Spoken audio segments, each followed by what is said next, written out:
Some of the Franz Bosch stuff, or like the robust running, like where they're running with your hands overhead or behind your head or doing different drills. Like some of my PE books, if you look in them, there's a list of those type of movements, but it's like run like a monster, run like an elephant, run like a giraffe, run quiet, run loud, run backward. You know what I mean? So it's almost like those things are there in PE, and they've always been there. We just sort of lost without having PE in schools as much as it used to be years ago. That stuff's sort of lost, but it's so funny to see it in strength and conditioning now.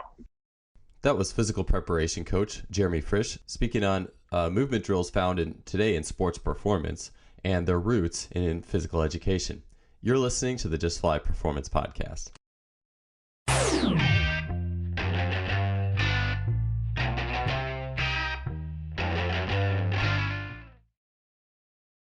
Today's episode is brought to you by Simply Faster. Simply Faster is an online athletic performance technology shop distributing items such as the Freelap timing system, GymAware, K-Box, 1080 Sprint, and the Speed Mat. I've gotten many of these items from Simply Faster and can confidently say that they make today's best training technology available to everybody. The Freelap timing system has revolutionized both my practices and my athlete assessments, allowing me to look at the 10-meter fly capability of dozens of athletes in a matter of seconds. It is wireless, compact, portable, and incredibly versatile. The K-Box and 1080 Sprint are fantastic tools for any coach looking to build speed, agility, and implement training scenarios that go beyond the traditional weight room. The 1080 Sprint is being used by great coaches training some of the fastest sprinters in the world, and it truly represents high-performance speed training. I can personally attest that Simply Faster's customer service is second to none. Christopher at Simply Faster responds quickly to queries, and anyone who makes a purchase from Simply Faster is in good hands. If you want to acquire some of the best high-tech training equipment available, stop by simplyfaster.com. That's simply with an I, faster.com. They are the future of coaching technology. Welcome to episode 134 of the Just Fly Performance Podcast. I'm your host, Joel Smith, and today on the show, we welcome back Jeremy Frisch to the podcast. Jeremy was originally on episode 100 on the roundtable I did with him, Zach Evanesh, and George Carvajal on the state of youth training and the lack of play that is really crippling the physical preparation of our kids, the injury rates, the burnouts. Was a tremendous episode. Jeremy has done solo podcasts on a number of other shows, and what he's doing is truly legendary in the field. If you own a private facility these days, it can certainly be tough, just with like parents who are expecting these immediate clear-cut results. What types of training are you going to give the kids? Are you going to test them to show this improvement? How does it fit into the long-term process? Jeremy has just developed a really amazing system that is giving his kids a first-class experience with exactly what they need. But it also, not only is it that, it's fun and it's part of the long-term process, but it's also the optimal process for getting kids to be better later in life, in sport, to be better movers, to have more fun with the process, to own their bodies and their movement abilities. So that he does that at Achieve Performance in Clinton, Massachusetts. Prior to that, he was the strength coach for Holy Cross, where he worked with a number of sports: basketball, soccer, lacrosse, baseball, you name it. He has a huge and diverse experience in a lot of different sports. You'll listen through this episode. Jeremy had a childhood full of play, full of games, tackle basketball. He has 4 kids himself, and the guy is just doing amazing things right now in the world of bringing play back into the system where it is so desperately needed. And so on the original podcast, we really talked about just how, damaged our children's physical preparation and experience is and what needs to be done to fix it. Today is a little bit of the nuts and bolts. We're going to get into what Jeremy does, what he finds important. He's going to get into child development. We're going to talk about the role of just observation, just how kids learn versus adults, and then what us who coach adults can learn from how children learn. I think and if you listen to this episode and you don't really train youth, there is so much gold in this episode regardless, because a lot of the ways you can look at youth, you can learn in training adult populations 100%. We're going to talk about the key skills that Jeremy wants to achieve in his young athletes through his training organization and structure and the things that he lets his kids, the things that he wants his kids to get in his system, as well as some things that kids should hopefully get by playing like ball games on their own, if they are. He's also going to talk about training athletes, the positions he wants to train them in, a position that's typically lacking, that athletes that athletes tend to not be able to get into, that he works on. He's going to go into a little bit of Dan Paff's ideology and how that's inspired him and what he's doing. He's going to get into how sports played early can give athletes skills in the bank to use later. And also, we're going to talk a little bit about, and this is something that's passionate to me, is how sports can give you strength that you will see in the weight room. So like, I think a lot of times we're just like, okay, get stronger, but if you can in the weight room to achieve this, but if you got that through a sport, then it's a better situation because it's a more athletic form of strength, and especially when you're a young athlete. So overall, this episode was a lot of fun front to back, and there's a ton of quotes in the show notes that definitely were worth checking out, kind of rehashing after the episode. And this one is awesome, again, not only for just youth, if you work with youth of any kind, or if you're a parent and have kids and are just looking for some directives and bringing them up from a physical education and proficiency perspective, but it's also awesome for anyone, again, who works with adult athletes, because there's so many parallels. Both the parallels and the distinctions between children and adults is huge, and I just think it gives us a more well-rounded look at the whole system. I know Curtis Taylor, way back, super successful sprint coach at the University of Oregon now. He was on episode, it was maybe 19 or 20, way back in the day. But he had talked about, to be a great coach, working with athletes on as many levels as possible, of age groups as possible. And even if you don't really have the opportunity to work with young athletes, listening to this, I think, helps us all. And so with that said, we'll get to the show. One more thing before we jump into it is, again, my new book, Speed Strength, is out. Go on to justflysports.com to check it out. You can see some of the reviews that are left.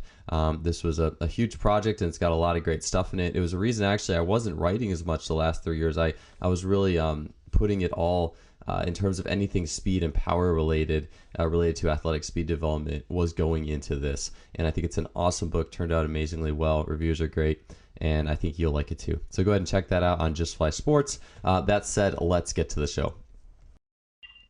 Yeah, so it's kind of funny too, like, with my children, I think my youngest one probably learned by watching the older ones.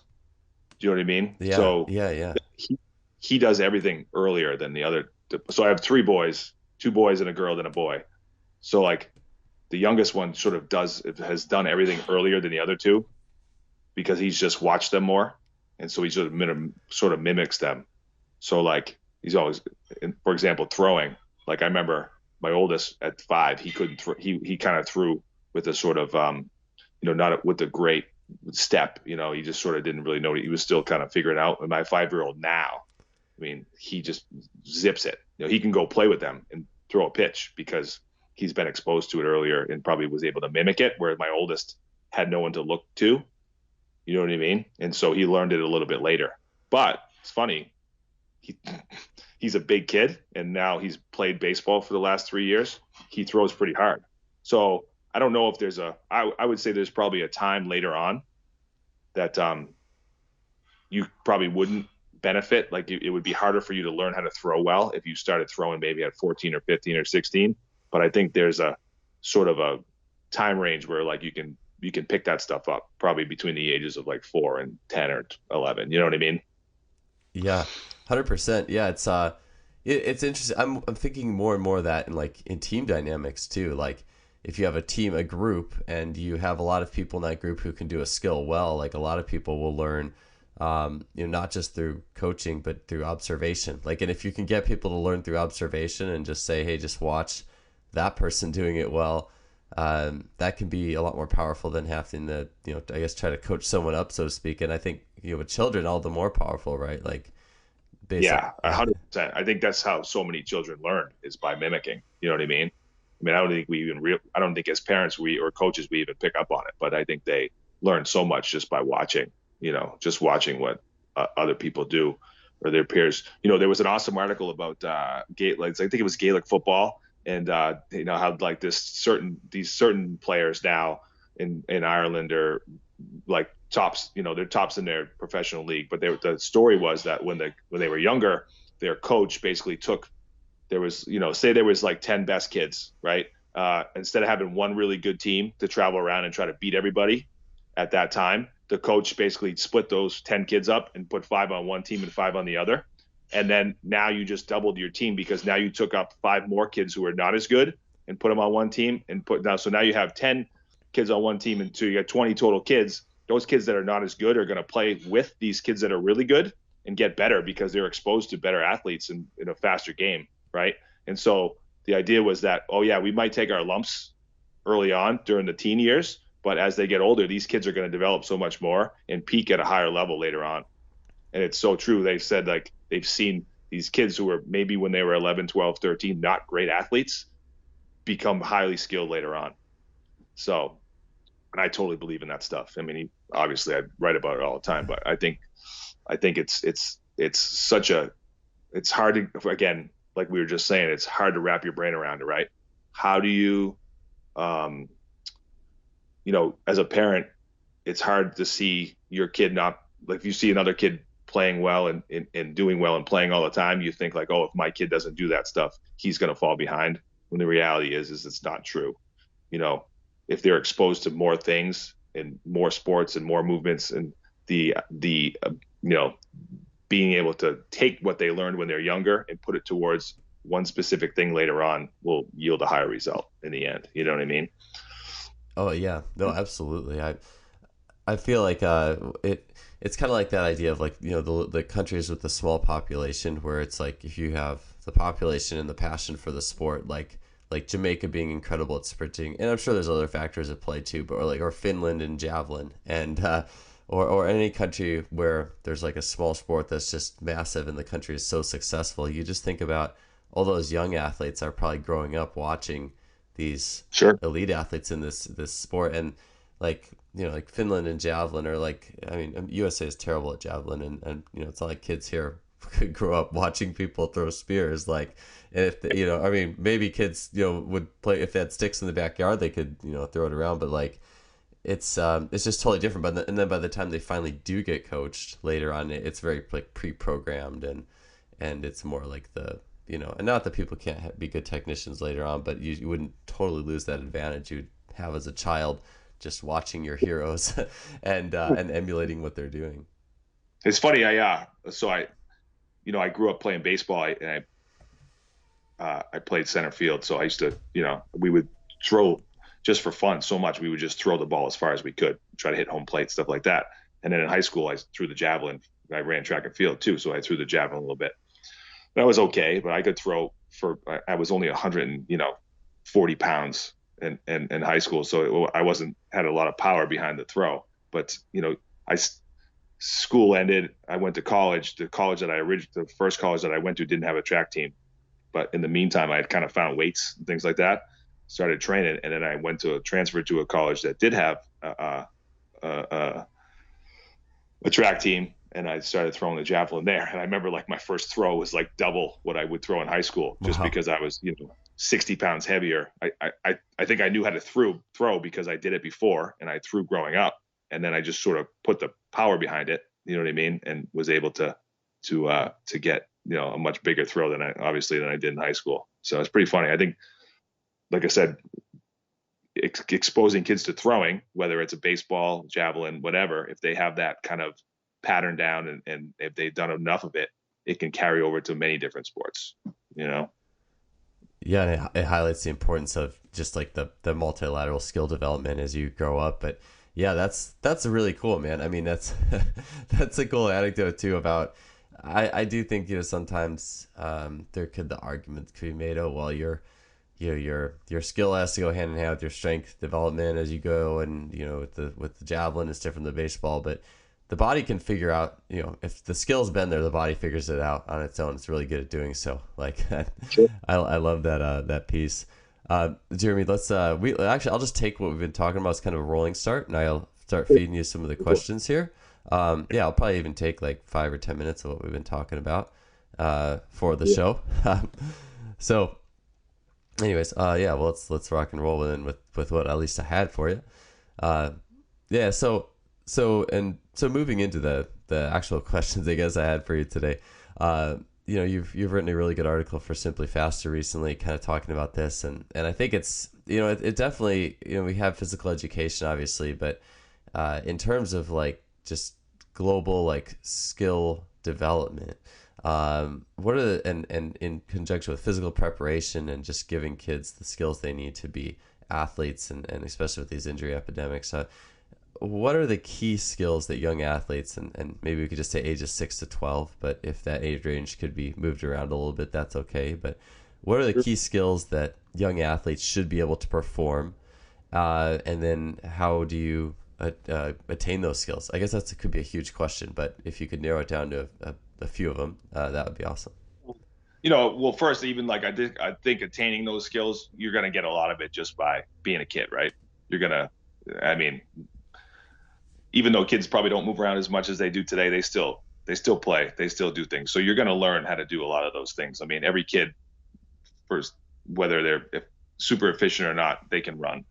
They can do those things. But also when I have athletes that are very young and I want to see them do certain things, or I want to try to teach them certain things, obviously fundamental movement skills is top of the list. So I always want the things that we practice, when the kids come to my facility or I get to work with the team, the first thing we're always going to attack or try to practice is those fundamental movement skills, right? So simple stuff like skipping and hopping and shuffling and backpedaling and sprinting and jumping and leaping and those type of movements, we're going to try to figure out ways for those kids to practice it. We might just, if might be an older group, we might warm up and just form lines and have kids practice those movements. If I have younger kids, we might play a game where we're going to throw a balloon up in the air or a ball, and kids are going to practice jumping in the air and catching and landing, or we're going to do some type of game where we sprint and chase each other, things like that. So they're almost doing those movements without even thinking about it, right? So I think a lot of that stuff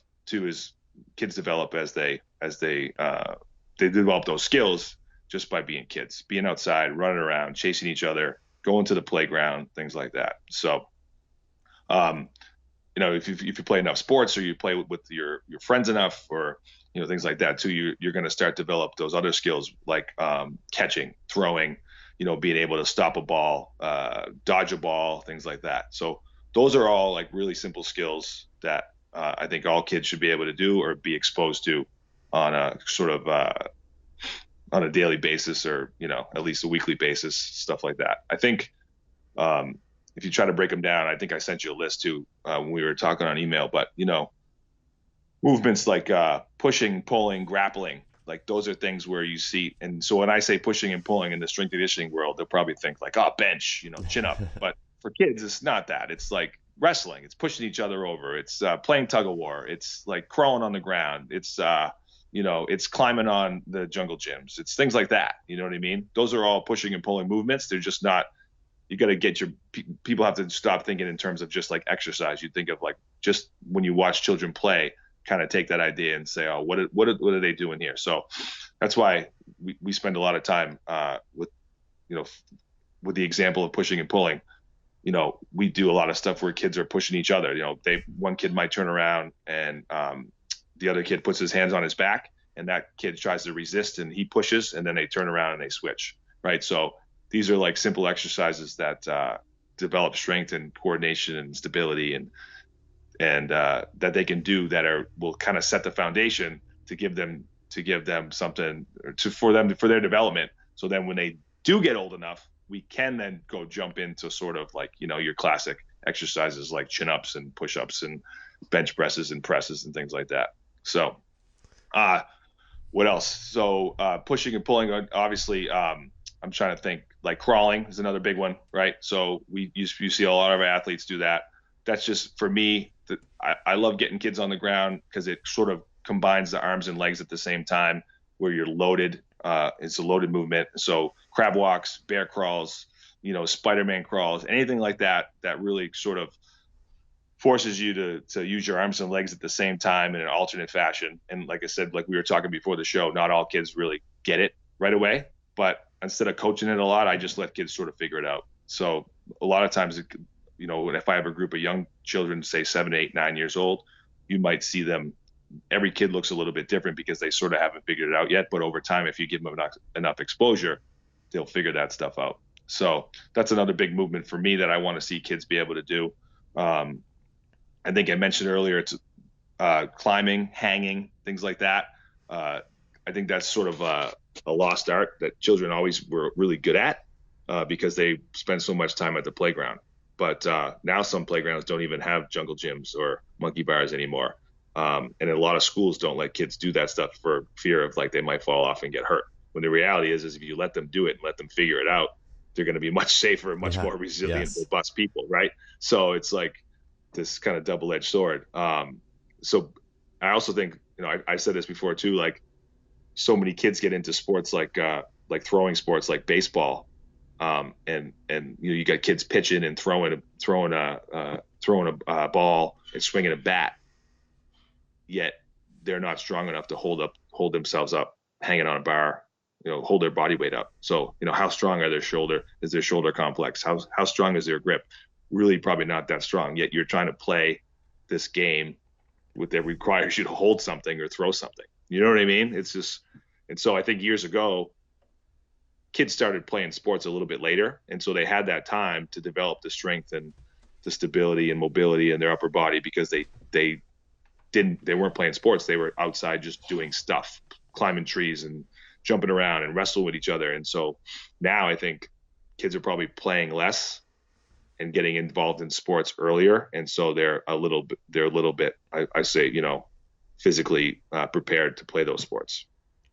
Yeah, right. So, yeah. I'm trying to think. So going on, obviously we talked about like the basic of movements of skipping, jumping, hopping, but also as kids get a little bit older, I like to see kids be able to, the basic foundational movements, like can you squat? Can the kid just, and it doesn't have to be perfect, right? But can you squat down, both knees, hips bend, ankles bend, stand up all the way? Can you lunge? Can you step? We practice those movements a lot with my athletes here. I even try to get the younger kids to do it. So if I have a group of, say, kindergarten, first grade kids, I'll do a drill where, say, I'll put a bunch of cones on the ground, right? And I'm going to tell the kids, all right, you guys are going to run down to the cones. I want you guys to, squat down, and I don't say squat down, but you're going to bend over and flip the cones over and run back. And if you watch, the kids actually squat down to pick the cone up and bend it over. So they're squatting. They just don't even know they're squatting. You know what I mean? And if you have enough cones out in kids, they're going to get plenty of reps where they're kind of bending up and down, right? So that's something I try to look at, like, oh, what drill can we do? What game can we play? What exercise can we do that the kids will do these movements and not even know they're doing it, right? Yeah. So it's funny, like, some of the Franz Bosch stuff, or like the robust running, like where they're running with your hands overhead or behind your head or doing different drills. Like some of my PE books, if you look in them, there's a list of those type of movements, but it's like run like a monster, run like an elephant, run like a giraffe, run quiet, run loud, run back. You know what I mean? So it's almost like those things are there in PE, and they've always been there. We just sort of lost. Without having PE in schools as much as it used to be years ago, that stuff's sort of lost. But it's so funny to see it in strength and conditioning now, guys talking about it. Because I remember watching some videos of guys running with their arms overhead and to the side and all these different movements. I'm like, oh my God, like we do that stuff with our like first graders. You know what I mean? So it's just interesting to see the connection, because I think over the years you can kind of shift focus from saying how you say things to children, like, hey, run like a monster, run like an elephant. What's the difference between running like an elephant, where they have to slam their foot in the ground, and then later on teaching a kid like, oh, you need to put your foot in the ground to produce force, right? It's like they're the same. We're talking about the same thing. It's just how you present it to the kid and his maturity level, right? So yeah, it's pretty funny. I've been wanting to tell you that one because I remember just seeing the different drills people do now with their athletes, especially the speed training stuff. And it just made me laugh, because the drills that they're doing are almost exactly similar to what we're doing with our little kids, you know? I love that. I was gonna say too.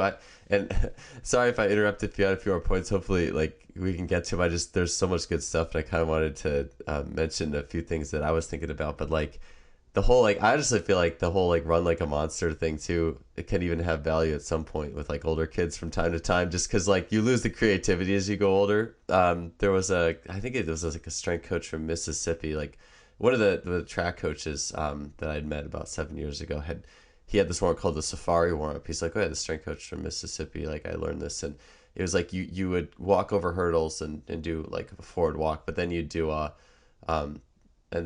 like a flamingo walk or a monkey shuffle afterwards, like for 10 more yards. And it was all named after an animal. So it's like you do something dynamic over the hurdles and then something named after an animal just on the flat ground.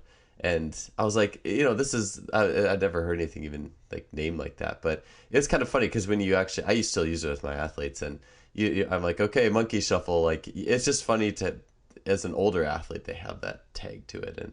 And I think there's something good to it too. Yeah. And you know what, too? I think it's a nice way, believe it or not, to get your athletes to remember the exercise, right? So if you have a group of kids and you're like, all right, we're going to do, Spider-Man's or whatever it is, they will eventually put those two together. And so you can just get to the point where like, or say you had an athlete who you weren't going to be with for a day, but they wanted, hey, give me a workout. I want to go, I do it all the time. I'll have college kids text me like, give me something that I can go to the track to do. And I list the exercises and then they can put the word to the exercise. You know what I mean? So it's pretty interesting. So I just love that the connection between PE and strength and conditioning, it's there. Yes. You just sort of have to dig it up. You know what I mean? 100%. We even played a game like, so for example, like you'll appreciate this. We played a game of tag, but I made the kids sort of like, they have to run in like a lunge. You know what I mean? Like make believe like the ceiling's really low and you can't stand up. So you're in a lunge the whole time. So when you're running you're running to chase someone, you're running really low to the ground. It's like, my legs, I did it with them. It felt like an ISO extreme lunge. Like your leg hurt like that. It's really cool because the kids, obviously they fatigue very fast, but it was a great way for young children to develop strength. You know what I mean? In their legs. Yes. And so, and they're doing it without even realizing it. You're listening to the Just Fly Performance Podcast, brought to you by Simply Faster. That is awesome. I'm glad you told me that. It's like if I don't know if you ever see me, I've talked about posted like the squatty runs that Adarian Barr, track coach, had taught me that I've used to in myself and athletes like shave a good time off like short sprints like 10 yard dash, 30-meter dash, Sure. Those types of things. And it's like, and I was, I'm doing it. I'm like, wow, like this is like strength and sprinting all at once, kind of like, and then, with kids, it's like the best thing you can do. Because how many kids too, and you working with all these ages, like, and I'm sure this probably happens particularly in kids who aren't quite as well rounded, but some kids just don't like to get down when they move. Some people just don't move well with a low center of gravity. Like they just always want to keep their legs pretty straight. And I can't imagine something better for those athletes than if they were young, learning to do that from a young age.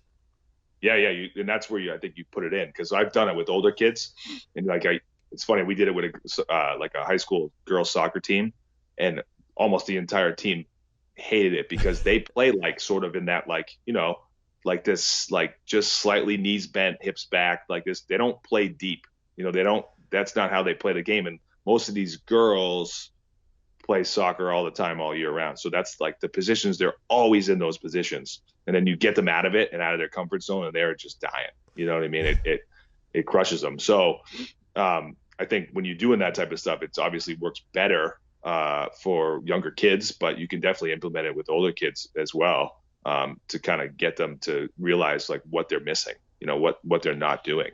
So, because a lot of the girls were like, oh my God, my legs are, they're so tired. And I'm like, well, you guys don't ever go through these ranges of motion, and it's really important that you do, because you can develop a lot of strength and carry over to your game.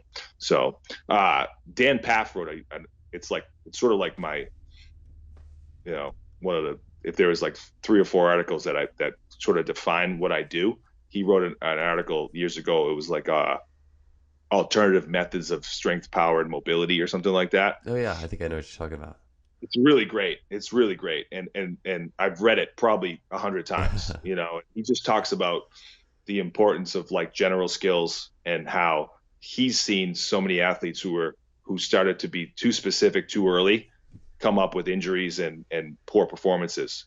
And his idea was like, if we go back to these simple drills to get our athletes more athletic and more well-rounded, you're going to see a carryover to their performance and less injuries. And so, and it's simple stuff, right? It's like his hurdle series, stepping over, ducking under. It's medicine ball throws in the air, vertical throws and horizontal throws. It's different hopping series. It's basically PE, what I do with kids all the time. You know what I mean? He has I think he talks about like doing duck walks and low lunge walks and things like that. And what's interesting too, like he talks about how when he gets his athletes really good at those things, it's sort of like almost magically cleans them up. You start to see better running form. You start to see them move better almost by not even have to worry about like doing certain technical drills to become a better sprinter. You know what I mean? And so I see it the most with kids because they're so plastic. You start to get them good at those things and you start to see them move so much better, so much faster because they've had less time to develop bad habits, So I'm sort of like, I would say in the last 2 years, I've gone away from like, especially with early adolescent kids and going into high school, like I've done less and less drills, like speed drills, sprint drills, like, working on really the A skip and like pounding that. I remember like, I just don't even teach that stuff. We're doing like wall drills. Cause every time we did wall drills, like the kids like hunched over, looked like they were throwing up. Yeah. I mean, it just like I wanted to pull my hair out. And so I was always looking for like, what can I do to make kids better sprinters? And then I found sort of that article and it was like, all right, well, this is the kind of path I'm going to try to go down. I'm going to do these as many different movements as I can slowly and sort of get kids in the right position, obviously, right? It's almost like doing iso extremes, like get them in the right position and have them hold those positions. And eventually you're going to move more efficiently. It's like the same sort of idea, right? Yeah. So, yeah, I couldn't agree more. Yeah. And it's like the more good coaches I talk to, I mean, like the Jay Schrader thought of like, you never really need to coach an athlete's technique. Like, and I think there are points where you do need to coach it, but the actually giving cues and saying, do this and put your arm here, leg here. It's like, and especially for anyone under like, like 14 or 15, like, well, I don't know, or what age it would be, but it's like, well, a kid too, like I was reading one of my books. I think it was like The Biology of Belief by Bruce Lipton, but it was talking about how you have like the different brain waves, like the alpha and the beta and the delta and the theta, like how fast they go. And it's like a kid doesn't even have like those like really thinking brain. They just absorb everything. They don't like, there's not a lot of like that conscious, that it's more subconscious processing and intaking than it is conscious. So even if you were going to tell somebody what to do, it wouldn't really be till those are established, which I think is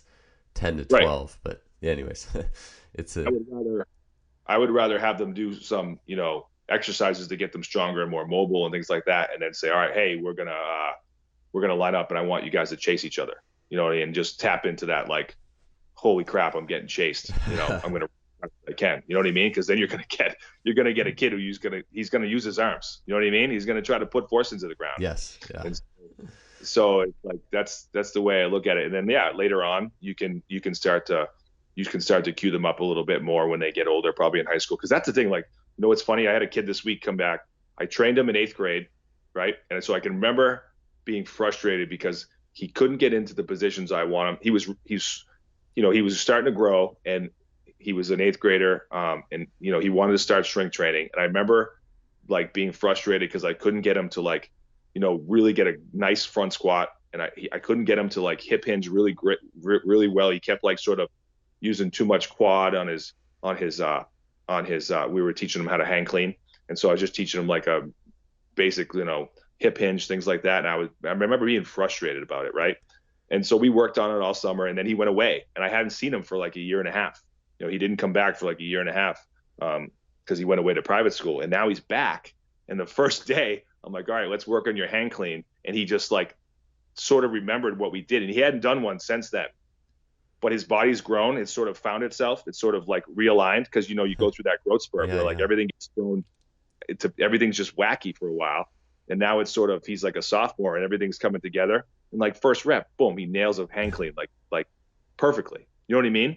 So it was like that pattern was there. We taught it to him. He really wasn't getting it because his body wasn't letting him. Now things are sort of coming together, and boom, he gets it. Right? It's amazing, and that's happened to me so many times in my career where I've had kids where I started them young. They went through that kind of weird growth spurt, and then things sort of come together later on. Yeah, that's cool. That's really cool to hear, and it just makes you think too. I mean, I guess it's different with fully grown athletes, but I always kind of look at like in what we were talking about before. Like I'm starting really to look at like the internal cure, the instruction is kind of like the last thing on the list. Like I'm going to try to make a change every other way I possibly can. Like and the damn path from the general strength, alternative strength is just awesome. Like maybe it's just because you think about it too, like if you're cueing something in the body just doesn't have like the specific strength that developed through multilateral training to do that, then you're kind of however they end up doing it's going to be a compensation, right? Like if you and it's a lot of good things to think about. Like I think it's awesome what you're saying too with the physical education textbooks. I used to think about this like, and this is where the industry is a little crazy, right? Like if you want to be a strength coach now, or even a track coach in some regards. I don't know. I'm not quite as sure what track coaches end up usually getting their degrees in. I think a lot of sport admin, like masters type stuff, just with how that works. But like, if you're going to be a strength coach, it's always, it's like ex-phys and it's, applied sports science or whatever. Like I think mine master's was called applied sports science. But I remember back in the 70s and 80s and before all this got super structured, you look at like coaches' bios, like a track coach's bio, and it was usually like physical education major, like, and it's so easy to look down on that. I think it's like from I did this intellectual exercise, which I can show on. I mean, not that my college programs are bad, and my graduate school is very well reputed and really, really smart people there and a lot of good information. But in terms of things that I actually concrete use in my coaching, I can pretty much count off on one hand. Like it's serious, but it's like physical education. It's like you are in the thick of motor learning, like and applied motor learning with different age groups, and you see like the back end of all these skills and where they all came from, and it's almost like we say like everything is coached now, right? It's like rather than looking at the roots of where movement came from, it's you're 18-year-old college athlete now, here's some exercises and do them like this, and it's just an interesting thing, I think, on a lot of levels. Well, it's like I used to pull my hair out because, like, remember the whole like corrective exercise rage? Yeah.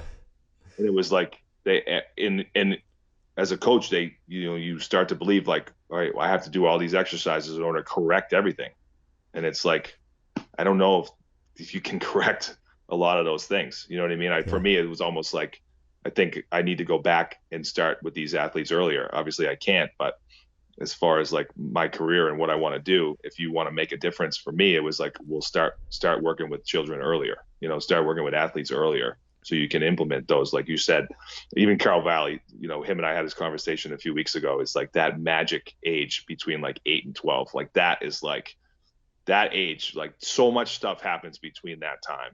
Like if you miss that, if you're not doing the right stuff, then I don't know if you can really make up for it later on.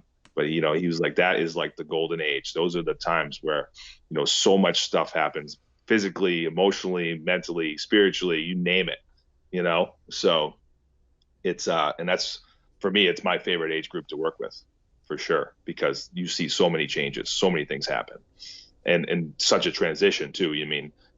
I have a 9-year-old who comes in and primarily does, plays, he runs around and he'll do some exercises, but he's not really interested in it, right? He sort of just wants to have fun. And so I try to come up with things that mostly gymnastics type stuff where he's jumping and rolling and, and doing those type of things, and still getting he's getting the physical qualities that I want to develop, but him out without even him knowing it. But then if you fast forward to my 11-year-old, it's he's kind of past that stage now. His brain's more into like, oh, I want to lift because I see all these older kids lifting, right? So he's into like he's doing safety squat bar squats and cleans and snatches and clean and jerks and things like that. So it's an amazing transition time too, because they grow up so fast and you see their mindset change as the years go on. So it's pretty cool. You're listening to the Just Fly Performance Podcast, brought to you by Simply Faster. Yeah. It really is like how how it all fits together and works throughout the years. I was gonna say too, and before I forget this, well, with the 8 through 12 too, like, I mean, I was, a high jumper and I jumped 7 feet in college, but I remember when I was like 10, I was obsessed with touching like the highest light I could in the class, like in the classroom. If it wasn't for that, if it wasn't for that, I wouldn't have jumped what I did, no doubt. Like I couldn't, if I rewind time and I was interested in something else or didn't care about it, it wouldn't have happened later. Right. But I think so it's funny. So it's funny you say that. Like my brother, I'm the youngest of 5 boys. So my brother's 7 years older than me. So, I used to go watch his track meets, him run, and he did high jump and he ran the quarter mile in high school. But I can remember like watching all the events and then coming home and like setting up my own events in my backyard.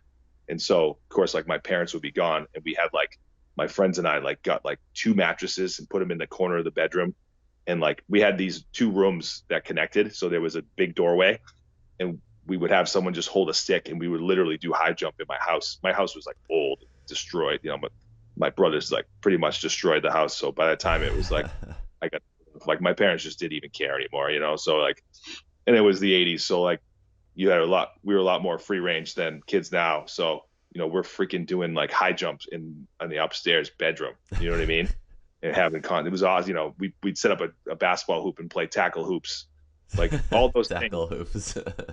Fun, right? But when you think back, like, man, we probably went pretty hard doing that stuff, and you probably developed some things when you did it. You know what I mean? So I used to love, like, we had this thing. I'm not a tennis player, but we had a tennis court right by my house, and we all sort of got into it for like a couple summers. And someone like made a championship belt, like WWE belt, and like if you won for the day, like if you beat everyone in tennis, you got to wear the belt home. You know what I mean? And so we played tons of tennis for a couple summers because we all wanted that belt. You know what I mean? So I think that's where for me anyways, and for like, probably for you too, when you were a kid, that's where that multilateral development comes from, doing all these different things, so. And I can remember, like, same thing with you. I couldn't wait, like, seeing my brothers, they're all older than me, be able to touch the ceiling. Like, I remember jumping, trying to touch the ceiling in the kitchen, right? And so eventually you get to that day where you're like, yes, I freaking got it, and then after that, you're just looking for higher and higher things to try to touch. So, yeah, it's a kid. And then the body does it as it's programmed to. Like, it's funny because for years I would watch myself do like hurdle hops when I used to start videoing my workouts when I started this whole website stuff when I was like 22, 23, and I noticed my knees always kind of turned in on my hurdle hops, and then you learn through coaching or whatever you don't do that, like don't let your knees go in. And yeah, I mean, some cases, yeah, it is a bad thing if the what's happening at the foot is not good. There's no pre-programming and activation. But like for me, it was like, well, no, my body was just being smart and using internal rotation to stretch load the glutes, and just through hundreds, like probably tens of thousands of jumps as a child, my body got pretty darn good at recycling energy, and I never had any issues. But it's interesting. Yeah, how the body comes up with movement based off that, and then just like watching the elites at their sport and trying to kind of use that to figure out people who've been doing this since they were 4, and had a good athletic background, and watching what they do and being like, oh, okay, this is the product, this is the end product at the end of the line, and studying that. Sure. If you read, I don't know if you've read it, but the Athletic Skills Model book. It's really great. It's basically like when I look at that book, it's just like everything I've ever wanted to say, but I'm just not smart enough to say it or write about it. You know what I mean? And they did it. And it throughout that whole book, there's like they just keep using examples of like these world class athletes, you know, Olympic medalists, stuff like that, and what their development was like. And Yeah. almost pretty much every one of them was like, there's one guy who's like a world class soccer player, and like the big thing he was into in when he was a kid was judo. Really? You know, he did judo, and he knows how to fall. He knows how to jump. He knows how to grapple with people. He knows how to push. He gets the feeling like when someone's pushing him, trying to push him off the ball, he's got good leverage to know where to go. You know what I mean?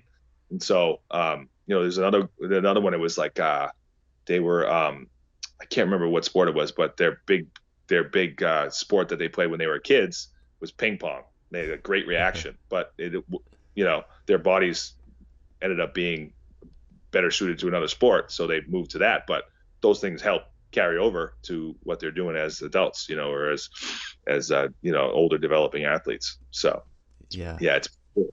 And so I think what's happening, what I'm trying to do, you know, as far as development, you know, we do a lot of general stuff, but I try to also, you know, look at each athlete who comes in and say to myself, like, what are you doing, you know, right now as far as your sports, you know? So obviously I want every kid to just sort of develop and get these all around skills, but I also, you know, will sit down and talk to them about what their favorite sport is and what they're doing and how to make that better. Cause obviously that's why they're there. They want to know. I think kids want to know now, well, what am I doing this for? And how is it going to help me be better? Right. Or the parents, obviously too. Yeah. So we try to sit down and I try to explain that to them. The other, and the tail end of that, I also try to explain to them, like, listen, you're not going to be an athlete your whole life. Someday you're just going to have to, like, you just want to be active and go do things. And so knowing how to do all these exercises is really important for you, because you can just basically know how to take care of yourself for the rest of your life. You know what I mean? So yeah, all that stuff goes together. Yeah, if you're a businessman someday and you want to be good at golf, it'll help your golf game down the line too. Yeah, 100% for sure. So yeah, I think the sort of you know, the what kids are going through now, they're so focused on one sport, you know, and everyone around them is pushing them towards that one sport. And so I think for my job is just to sort of, if they're going to be stuck in that one sport, obviously I can't say, hey, you have to stop and go do more sports, because it's not that easy, right? So my job then is to just figure out what else do they need, what are they missing, and what's going to help them get better, and what's going to help them develop and stay, you know, injury free, and allow them to continue that sport that they're playing as long as they can. Yeah, I mean, that is probably like a little bit of the selling point. You know, it's like, especially with specialization, where it's like, okay, how is this going to make my kid better at X sport is probably a question that's always like asked all the time. I was thinking, well, even back to what you were saying way at the beginning, which I thought was like, and I was waiting to like kind of come back to it because it really struck a chord with me. But you're talking about pushing and pulling for the kids is more, you know, pushing into like a partner or pulling, grappling. And I was watching, you know, it's like I think so many people too. I mean, there's a lot of programs where if the coach like scales back on the strength training, like there's a big backlash from like the parents or some athletes don't like it. But it's like pulling. Like I was at the Olympic Training Center, the U.S. Olympic Training Center, like 2 weeks ago, and I was watching what I'm pretty sure, I'm almost 99% sure was the women's wrestling, and they were doing pull-ups, and every last one of those wrestlers, from like the lightweights even to the heavyweights, could just do. I mean, they were all awesome at pull-ups. I mean, doing resisted pull-ups with tons of weight. Even the heavyweights, super strong at pull-ups. And I'm thinking to myself, man, I've never seen a group of female athletes ever from front to back across the board as strong as pull-ups as this group is. And it's like, what do you do all day? You are pulling. I mean, they're not good at pull-ups because they're doing pull-ups in the weight room. I mean, that's like the cherry on top, but it's like, that's their sport, is the strength they're gaining by grappling with each other. And I was like, whoa, that's awesome. Like, and if you're a kid, like, or even an adult, heck, like, would you rather build strength doing something that's proprioceptive and functional and athletic, or have doing something on a bar being your primary needs? I'm not saying anything against pull-ups. I think pull-ups are awesome. Use them all the time. I love pull-ups. But like, if I had to pick, are you going to get strong through route A, the athletic route, or route B, the fixed against the bar route, as your primary means of getting strong? Well, I'm going to pick the athletic route every single time.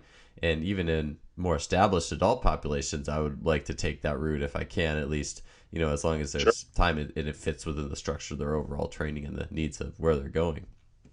Yeah. So I coach youth football too. My kids play football, so I coach youth football.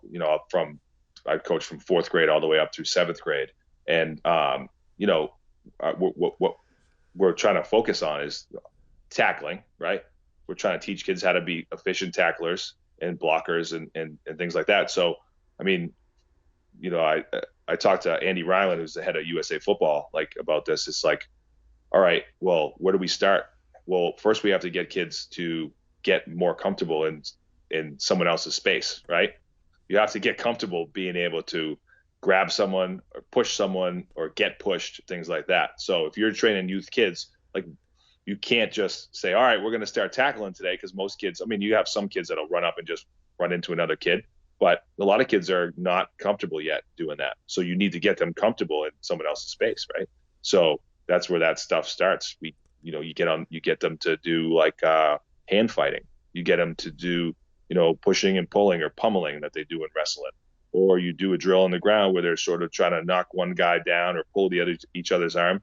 You're just trying to get these kids more comfortable using their body against somebody else. You know what I mean? And when you do that, and if you do it enough, then you get the benefit of improved coordination and strength, and you get you improve confidence and position and all that stuff. So, in our practices, we used to do stuff where we'd start on the ground and one guy would just have to hold the other guy down, and then we'd get up and then they would hand fight on their knees, and or they'd do like a push and drill where one kid would be on his knees and the other kid on his knees, and they had to push the other guy over.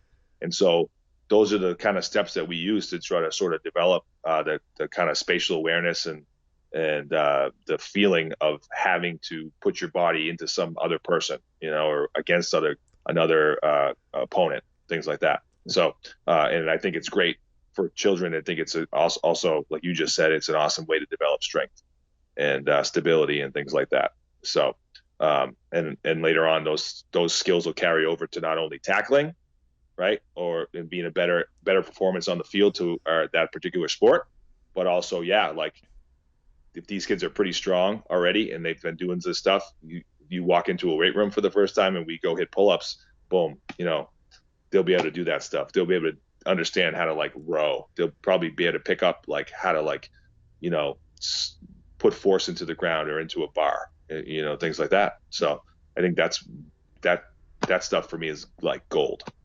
Yeah, it's the nervous system doesn't get.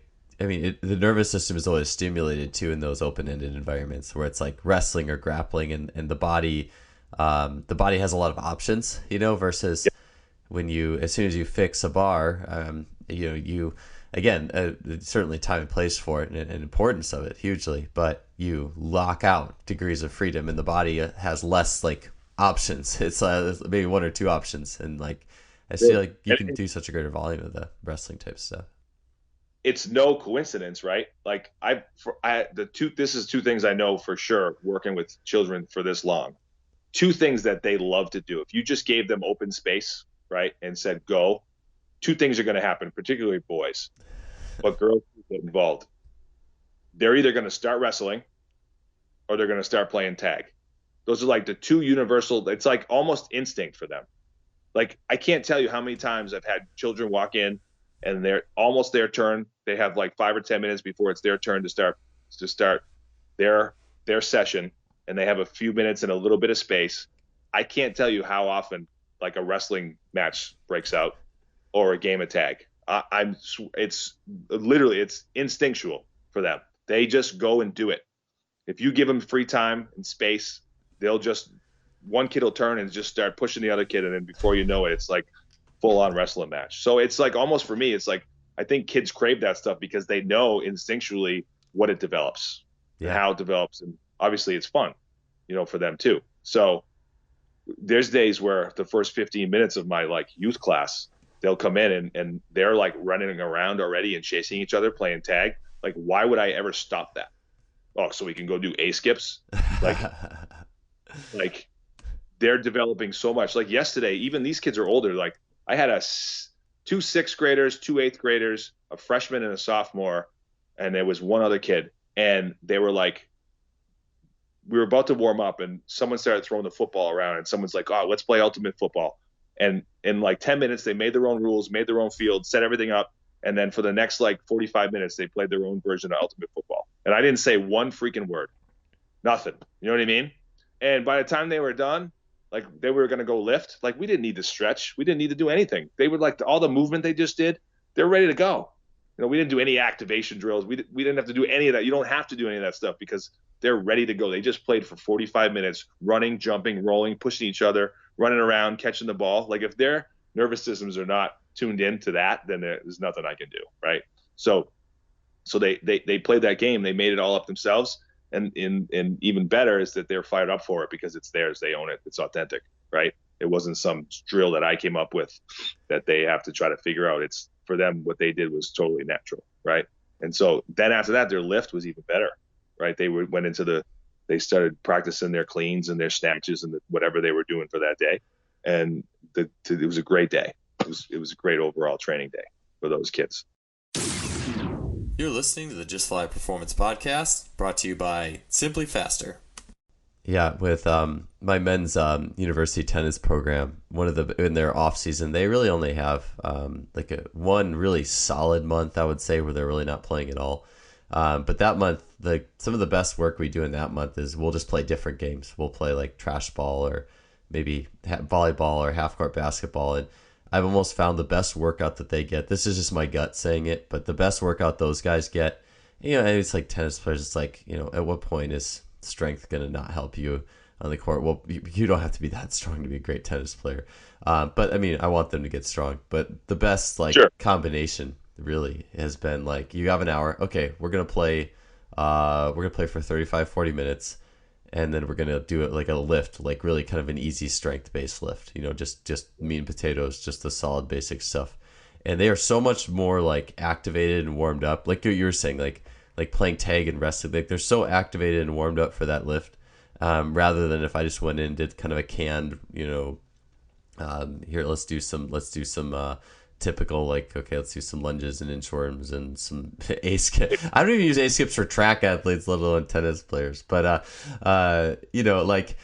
it's so much better. And for those guys, for that month where they don't have to do their they aren't playing their sport they play year round, it's like this. There's almost nothing better than playing and just the mental, like you were saying, like the ownership and like the mental, like really kind of attacking what you're doing and having instinctual explosive movements and different than what your sport is. And then let's go do some lifts. Like that's been a huge thing for me. And even in adult populations, it's been a lot of fun too. Oh yeah. I mean, I think adults are craving that type of stuff. Even just the basic, like, I think for us, and we're used to it, and probably the adults that we work with, like they get exposed to all the different types of movements that we give them. But if you really think about it, like the majority of the population are not like going to a facility where they like prescribe like bear crawls or like, hanging on a bar or like those type of things. Most places are like, most people either like jog in a straight line for their whole lives, or they go on a freaking elliptical, or every Monday and Thursday they bench and curl. You know what I mean? And so it's like that's I mean, it's probably gotten better over the years because I think there's a much more awareness about kind of like the real training or functional training or whatever you want to call it. But I think the majority of people are still like just kind of moving in a straight line and not really exposing their body to the various movements that it can really do. You know what I mean? Yeah. And so I think adults are just like craving that stuff because you introduce it to them and they're like, for the first time, and they're like blown away. And then sometimes they're like, oh, we used to do this when I was, back in middle school when I played field hockey. We used to do some of this stuff, or And I'm like, yeah, this is really good stuff that you should do for the rest of your life, you know.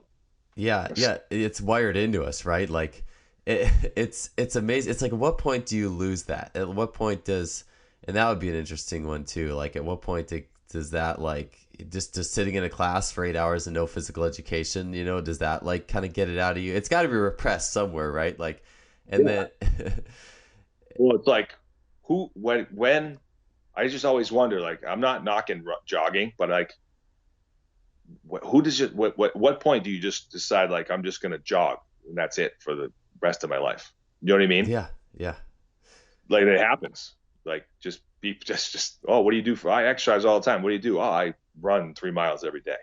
Well, probably for a little while the 3 miles was good for you, but eventually you either got to run faster or run further to get a better effect, right? And uh, most of the time it's the further one, and then you fall apart, right? So it's like, it's just, I don't know. It's yeah. I, A lot of it, I think, the running too. It's like there's nothing worse than watching like a city like half marathon, like where they're running through the town, and I'm just like watching all those people who think like this is fitness. Like, oh, I mean, and maybe if it's they're not going to do anything else, like, and it's right, getting them off the right, couch, they're moving. Good. Like, I'm really happy, but it's like, just I almost cringe like watching some people. I'm just like, oh, like do anything yeah, but this. Like, seriously, it's amazing. It's almost a testament to me. It's because it's a testament to how far off our physical culture has fallen, right? Like, where you stop being capable of. I mean, it's like everyone's, I guess, destined to, or maybe I don't know, like, is. I mean, that's a good question, but like, what should your like lifelong mode of fitness be in some levels? I mean, I try to, I mean, shoot, you and I have probably both been working out forever, and it's like, if I get any chance to like play pickup basketball with interns or do anything playing, I'm like, I will take that. Like, and it's like, you sometimes forget how important that is, even when growing up, like how, when it's just like working out is your job, right? And like, yeah. at least for me, it's all When the I, time. when I was at Holy Cross, I was assistant strength coach with Jeff Oliver, who's the head strength coach. And Jeff, like, Jeff played Division I football at BC, and, played in the NFL for a little while. He's this big, strong guy, and like, but he's had injuries over the years and things like that. And then, like, we sort of, like, one day he's like, hey, you want to go play racquetball? And I'm like, yeah, let's go play. And I swear to God, after that, like, every chance we had, like, free moment, him and I would be in there playing racquetball, like, no warm up, nothing. We just start whacking it Yeah. around. And then eventually we sort of start sweating a little bit, and they'd be like, all right, you ready? I'm like, yeah, let's go. And, like, we would play and just go all out. It was so much fun, and it was like such great fitness. And especially a sport like that, you move around a lot in there. You know what I mean? And you're in this, like, contained area. You're sweating buckets. And I remember one year, over when the kids were on break. I mean, every chance we got, we were freaking playing racquetball. It was great. So it just really breaks up the monotony, especially if, yeah, like you said, if your job is to work out and teach people to work out, something I think for coaches we need, for sure. Yeah. Oh, it's completely, I feel like, underrated. I mean, absolutely. And it's like racquetball is almost the best for, like, you think about a gym environment, and it's like, okay, what can I do in a small space that is like the maximal amount of visual reactions and change of directions, and like, the highest standing vertical I ever got on the just jump, like, ever, was after a game of racquetball. I started to get in a mold where, like, when I was still competing as a track athlete in my mid 20s, I would do a Monday, Tuesday, Thursday, Friday, like, actual workout split, and then sometimes do some grass tempo on Saturday. But Wednesday I would always play either with my boss on racquetball or the track team. Like, they would play a game that day. Like, I would always have my track athletes play a game on Wednesday, just because I felt like it was good, like, midweek recovery, and it was awesome. Like, it was, even back in my early to mid 20s, I just, for some reason, I think I just realized how important that was. Of course, my star high jumper did mess up his ankle one year, but that was, I don't know. It's like a robust thing too, like, I'm sure people are worried about that, but oh man, racquetball is like, it's awesome. It's almost like if you could even have like pickleball in the weight room or something that's just like, Yeah, for sure. Every college football player that I train at my facility tells me that they play tons of pickup hoops all winter. yeah, They all love it. They love it. And it's always between each other. So it's like a bunch of football guys who are playing a different sport. You know what I mean? Which is nice because I think different movements, different type of things, and not every, obviously there's probably guys that are highly skilled in football and basketball, but for the most part, it's something totally different that they're doing. And that's all they talk about, how, you know, how competitive it gets and how much fun it is and how much of a break from, you know, doing their 4 days of lifting that they do. Yeah. So it's good. It's funny you said that too. Like, I remember in my 20s, I trained so hard and I wanted to be able to dunk. And I eventually got to the point where I could dunk a basketball, but like I could never just like, I always wished I could just like show up and dunk, and I couldn't. Like, I, if I played like a game or two, get warm, then like I could just go take a ball and dunk. But if I just like tried to show up at the court, like I try to jump, I'd be like, oh, I feel terrible. Like, it's amazing how many inches of your vertical you can get back by just like being kind of prepped and warm and ready to go. You know what I mean? That's the one thing I always wanted to just like show up at a court and just grab a ball and just like dunk in front of my friends, and I could never do it. I always had to like warm up first and play, and then try to be a show off. It was funny. So, but those days are long gone. Can't get off the ground like that anymore. Yeah, I gotta play. I definitely have to play a good game or two to get going. It's almost like makes me think about, and well, in reality though, like I mean, shoot, like almost everybody, I feel like, especially as you get older, 20s, 30s, like, and regardless of who you are, the best warm up for dunking is basketball. Like, you can't like recreate whatever warm up it is. Like, I tried, like, you can't recreate whatever warm up it is that playing basketball does to you, that you can jump higher at the end of it. I mean, I feel like I've kind of like, you go at the track and run a 200, walk a 200, run a 150, walk 150, 100, and then 50, and then maybe you can do some jumping, and you feel somewhat similar on one level. Maybe like that one energy pathway of your body was engaged, but like, Sure. you know, the visual system, you know, the nervous system reaction, everything that lights you up, like as an athlete, your adrenaline, like you can't replace it. It's like, that's where it's at. So, all right. Well, hey, Jeremy, I think, shoot, man, that time flew by, and I don't even know if actually had any actual questions over the first, but it was one hell of a conversation, man. I mean, I think this stuff, it's cool too, because it's not just like training athletes. It's kind of like what you just said with the kids. It's like what we're wired for. It's almost like we're programming out what we're wired for. You know, I almost feel like that's kind of the theme in many ways. Yeah, for sure. Like someone wrote it on Twitter, like, oh, you know, when I post some of the games that we play, like, oh, we used to do this in my backyard all the time, and I'm like, you know what? That's kind of what I'm trying to bring back. That's why I'm trying to make sure that's part of what we do every day, is the things that we did as kids. Because I think when I look back at my childhood, there was certain things that I did a lot of that helped in my development, or, you know, the kids that I played with or the athletes that I ended up being friends with or played against. You know, when I talk to people, I try to always get those answers, or I ask questions and try to get those answers of what kids did when they were younger. And it's, for me, I think I want to add that component to the training that we're doing with children, because I don't think the right path is like just watered down version of adult program. Yes. I don't think that's right. And it drives me crazy. I think it should look significantly different than, you know, the pre-adolescent and early adolescence does not need to look like a college football program. Yeah. So we have plenty of time to develop, and a lot of things are going to happen in those years that we talked about, 6 to 12 to 13. And so we should just be patient and let those things happen, and try to teach them and let them develop, you know, and they're kind of at their own pace. Yeah, I couldn't agree more. And again, Jeremy, I know you're on episode 100, but the work you're doing is just tremendous. You know, I just think of it, you know, if you think of the world of your career as like, you know, problem solving in a sense. I can't think of anything greater to impact people with, young athletes with, than the work that you're doing. So kudos to you again. And hey, man, it's always good talking and listening to what you're up to. And yeah, I hope we chat again soon. And it was a good one today, man. Awesome. Thanks for having me on. I appreciate it.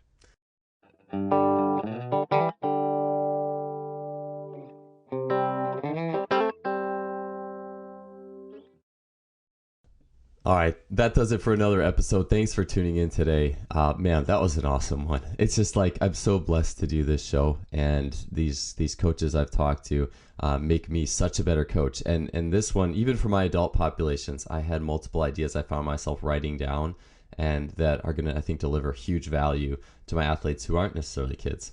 And again, I think Jeremy is just doing a tremendous service to the world of not only physical preparation, but also child development, helping kids be kids, helping kids play. And I hope that movement really just sweeps across the country and the world. I think it's something we all need. And again, too, and one other thing is, regardless of if you're a physical preparation coach, I just challenge you to play more.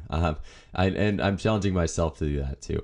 So anyways, if you like the show, please leave us a rating or review on iTunes, Stitcher, whatever you're listening to. Would totally appreciate that. Also, our sponsor, simplyfaster.com. They have been a truly awesome sponsor of the show, a company that I definitely believe in. They are doing amazing things with their blog, job board on the website. They deliver amazing service through the technical products that they sell. Free lap timing system, which is amazing. K-Box, gym wear, muscle stimulators, force plates, EMG shorts, you name it, they got it. And they're a great company doing great things.